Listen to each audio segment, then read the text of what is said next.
good morning. Magluto taong magluto guys. Yan, nandyan na ang lahat ng mga ricado po natin at saka mga powder. At yan, ito ang laham po ang ating, lamb po ang ating yan. Ilagay na po natin ang ating lamb. Ayan, gigisahin lang natin ng maayos yung lamb po natin. At habang dito sa kabila, nagluluto na tayo ng mga gulay na piprito na natin para silagay po natin sa ilalim ng kaldero po natin. At dami na yan guys, hindi pa tayo tapos. Ayan, gigisahin natin ng maayos bago natin lalagyan ito ng tubig guys. Kailangan mag-isa natin ng maayos ang ating lamb. Parang mawala yung amoy po niya. Pero bago ko yan gigisa guys, pinakuluan ko na yung lamb po natin. Ayan, hayaan lang po natin na maluto ang ating lamb. Ayan. Guys, nagisa na natin ng maayos ang lamb natin at lagyan na natin ng tubig.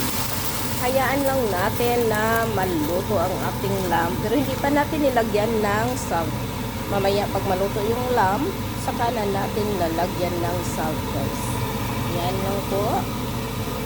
Naluto na ang ating rice guys, na strainer na po natin. Half cook lang po. At saka yung kaldero niya guys, nilagyan natin ng konting tomato paste.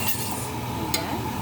At saka yung lamb po natin ngayon, ilagay na po natin. Guys, uunahin po natin ang ating lamb. Arrange po natin sa ilalim ng kaldero po natin guys, kasi magloba po tayo ngayon. Ayan. Guys, nandyan na ang ating lamb guys. Yung mga potato na naman, ang ating nakaprito na ito lahat guys.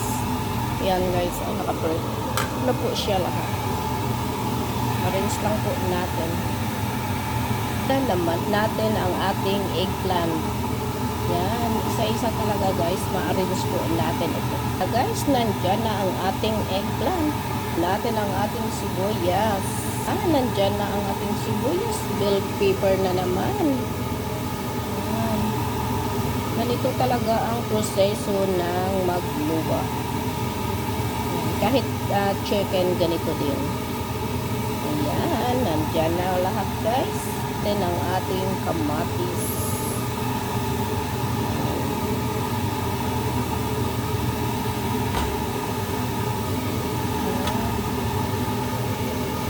Guys, ayan na, nandyan na yung kamatis po natin.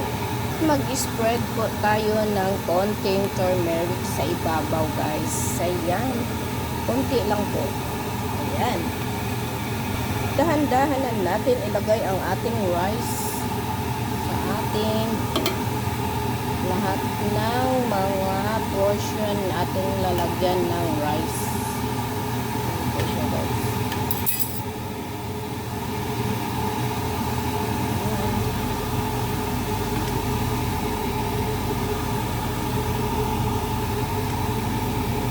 Ganyan na po siya guys, hanggang maubos ang ating rice.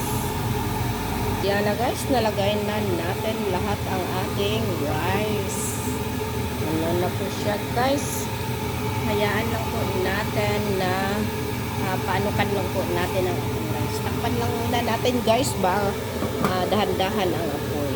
Yan na guys, ang ating magloba na lamb guys. Tingnan mo guys, ang sarap po nito, ang resulta po niya. At sobrang bango talaga guys ang ating magluba na lamb. Ganyan na po siya ang resulta po niya. Samahan po ninyo kami sa aming tanghalian ngayon. Ayan. Thank you for watching. God bless us all. And don't forget to follow my page para updated kayo sa lahat ng video na ina-upload ko. Bye! God bless!